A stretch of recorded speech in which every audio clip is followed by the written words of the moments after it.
And there's, you know, they have such texture to them, which is really cool. We have another bedroom. Let's take a look at that.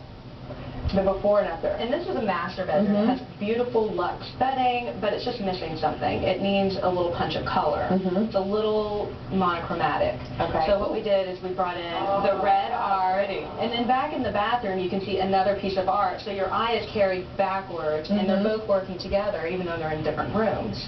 That is gorgeous, but I have a question to ask you. Sure. A lot of these rooms seem sort of to be base colors, like, you know, monochromatic. Do we have to have, what if we have color already in our room? Then it's great to play off of that. I love a colorful room, and I think it's really a good idea to bring it in your art. Even if it's a piece that's a little more subdued with some punches of color, I love that. I think that's a great idea. Okay, so we don't necessarily have to match the art to the room, but we definitely need to sort of, if we're bright and colorful, so should our art be. If we're a little subdued, then maybe we pull colors in that we like with our art. Right, and it just depends on your personal preference. I mean, if you like a room with a lot going on, then you can do a bright sofa and a bright piece. Okay, so starting out, let's say I have a small budget and I want to invest in art because I can pass it on to my children, and it's an investment. I mean, these are pieces that you can actually sell later if you have to. It's not like you're just, you know, buying a piece of furniture that's not going to have any resale. Right. What's a good price to start with? Like a good solid piece that is actually an investment, not just sort of fun art. Well, it depends on the size of the piece, and it also depends on who the artist is. It could be all across the board. You could go. But if you were to advise me, and I were to say I have a small budget, Laura, but I want to invest in art, how much should I invest in it? Are we talking like $500? Yeah, I think you could find a nice piece at $500.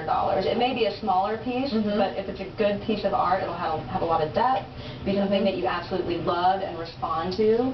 I think I think you could find something for $500. I really do. So we're going to see, by the way, we're going to see what this is going to look like. He's been painting back here, just inspired by that. We're going to see that in October. He's going to take up that piece, and by October you'll see the difference. So you'll have to watch in October. My birthday. When I get the horse, I'll get the art.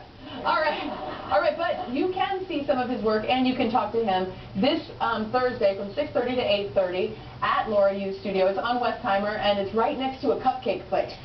So you will love it. What's called a cookie jar. The cookie jar. The cookie jar. So grab a cupcake, come see Laura, and also you can ask her for some advice. Maybe bring some pictures of your room. She may have some great advice for you. John, Todd, thank you so much. Good luck. Good luck.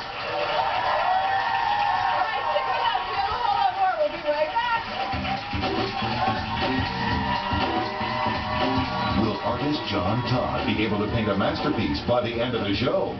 Stay tuned to find out. Plus, moving can be stressful, but not if you like